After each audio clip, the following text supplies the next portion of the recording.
Guys, it's time to call a spade a spade. The Sphere is awful. This is going to be an absolute disaster. This is probably going to boil down to being the worst card. The worst numbered card of 2024. And I'm going to explain to you why. But before I get into it, if you wouldn't mind hitting the like and subscribe button, helps the YouTube algorithm, helps grow the channel. What do you guys think? Like, is there any part of you that's excited for the Sphere? Is there any part of you that feels any particular way about the fights that are being laid out? Like, Dana sold this to us as it's going to be the greatest sporting event in history. That's what he said. And there's just nothing about it that is exciting. Like, don't get me wrong, there are a few fights on here that are decent, right? But there's nothing jaw-dropping about this card at all. What is it? 306. Like, if we look at UFC 306, we've got, so like the main card is Rodriguez, Osborne, meh. Daniel Zeluber versus Esteban I don't know who this guy is. Meh. Okay, Brian Ortega, Diego Lopez, that's great. Alexa Grasso versus Valentina Shevchenko, pretty good. And then you've got Sugar O'Malley and Merab Dvalishvili for the bantamweight title. And like the thing is, right, a lot of people out there are kind of blaming the fact that, oh, Sugar O'Malley, he can't sell tickets, he's the reason things aren't selling, etc., etc. He's not as big of a star as everybody thinks. And it's like, maybe a little. Like, Sugar Sean, to me, isn't as big of a star as everybody thinks he is. But I think his stardom is not with the people who are going to be buying tickets to the Sphere. Like, I think the cheapest seat in the house is like $2,500. And I think Sugar Sean O'Malley is more of like a Gen Z, millennial. He has some appeal to that group. And I would say more Gen Z, right? And those people, for the most part, aren't dropping $3,000 on a ticket. They just aren't. And even then, like, they know how to illegally stream it, so they're not buying a pay-per-view either. But if you, like, he does get a decent amount of engagement on social media, right? So there is some stardom there. But I just don't think it's Sugar Sean's fault in this respect. Like, first of all, Sugar Sean and Merab have been doing a pretty good job, I think, in terms of, like, their social media and just, like, bantering back and forth and things like that. I think it'll be a decent press conference. There was Alexa Grasso and Valentina Shevchenko in The Ultimate Fighter. By the way, I think Alexa Grasso is taking this one. Ortega and Lopez. But this is it. Like, this is there's virtually, there's only 3 notable fights on here. These other guys, maybe they're good, maybe they're not. Like, I've heard of this Osborne guy before. You know what I mean? But, like, they're not names that kind of jump off the page. Rosas Jr., like, he's there. Irene Aldana, Norma Dumont. Okay, like, this is not bad. It's not bad. These are okay fights, right? But, we're not getting, I don't see any early prelim options here. Like, Edgar Cherez, Kevin Boras. Like, this is just such a meh card for what it was sold to be, you know what I mean?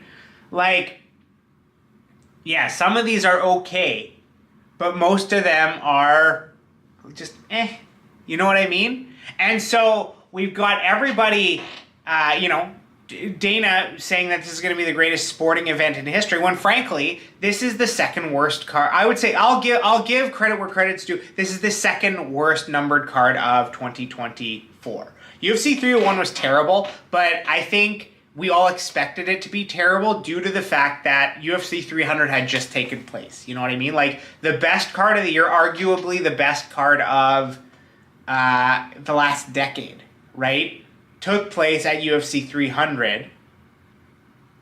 And, like, I can't think of a boring fight that night, right? Like everything was just so good, right? And UFC 301, because of the fact that UFC 300 was so underwhelming. Plus, you only had like there's a few notable fights, but like two big names, right? You know, you had Pantoja defend his belt, and then you had Jose Aldo make his return.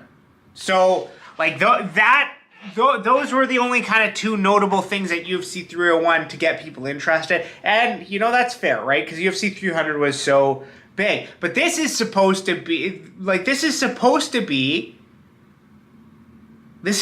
top UFC 300 in all matters speaking. And I realize that some of this is meant to be, you know, spectacle inside the stadium, right? Like they're doing a history of Mexican fighting and Mexican fighters and this and that, right? Like, so I get that part of it is the spectacle, that is the sphere.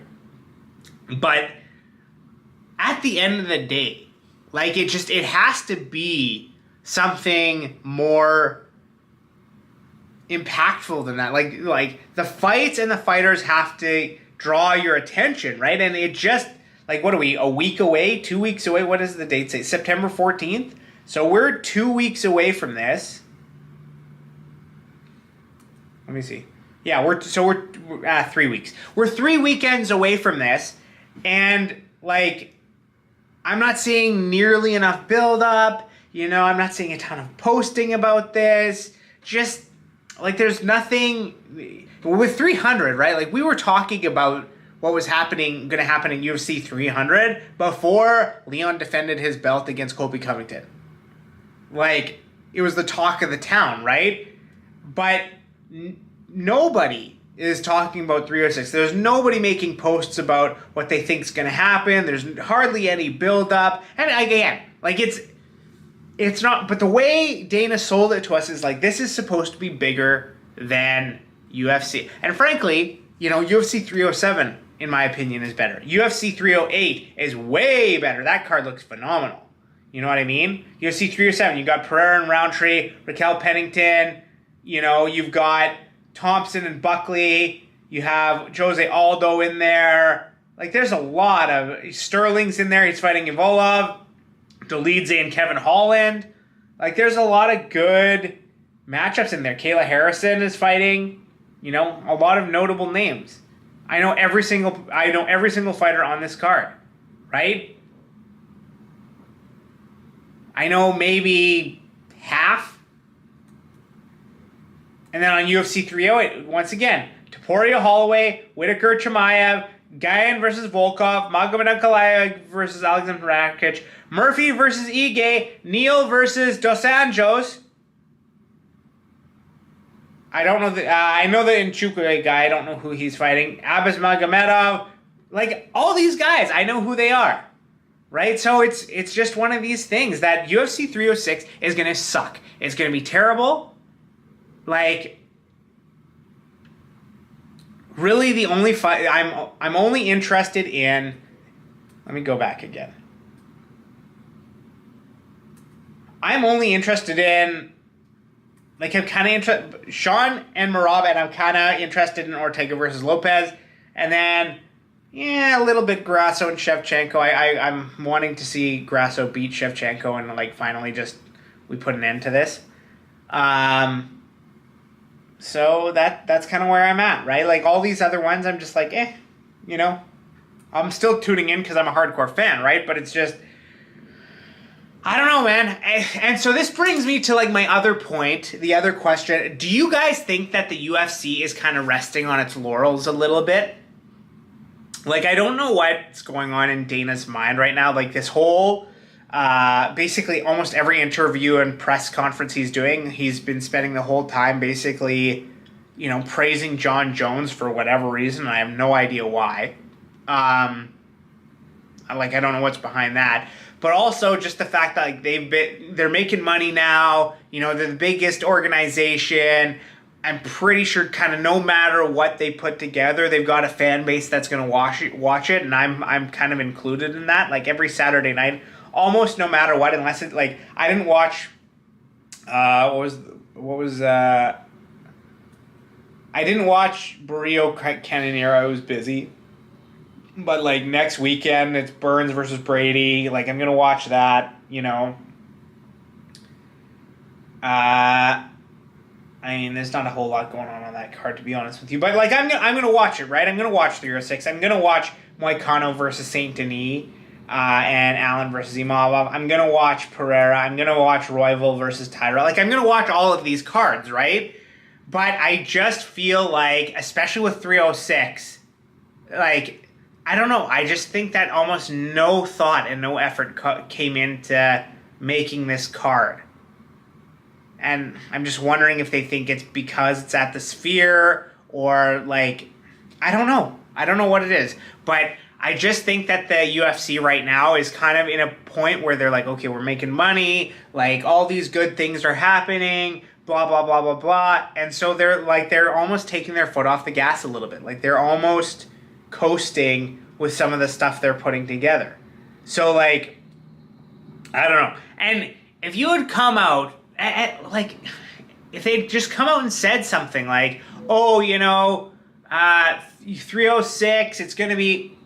But I just don't see any way of fixing this. And, like, the tickets are way too high. And, by the way, this is happening for everything, right? Like, almost all the tickets everywhere are too expensive. Like, the core fan base of the UFC are, like, at least in the beginning, were, like, working class people, right? But I remember when I went to UFC 297 in Toronto, like, it was, like, where I was seated was, like, pretty well off people, and the people were just kind of walking by. They weren't actually there to watch the fights. They were just there to be seen watching the fights.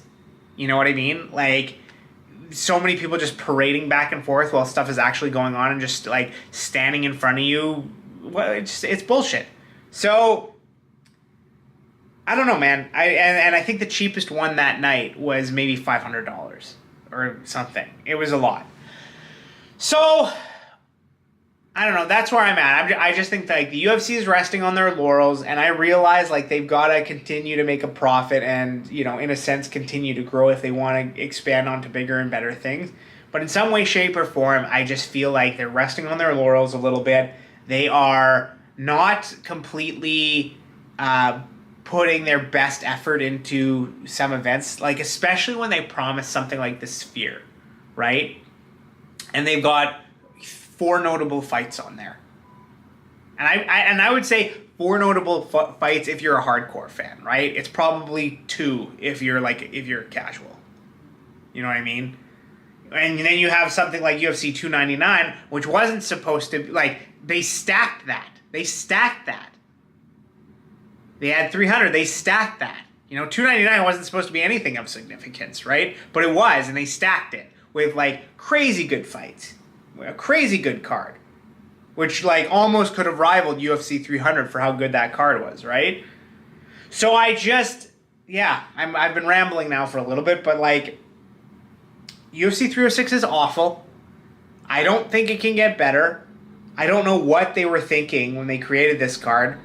And, the fact that I think there's something like 2,000 tickets at the Sphere that still haven't sold yet, like, that should be worrisome to them, A, but B, it's not surprising because, like, the cheapest ticket I saw was $2,000. $2,000. That's fucking insane. Insane.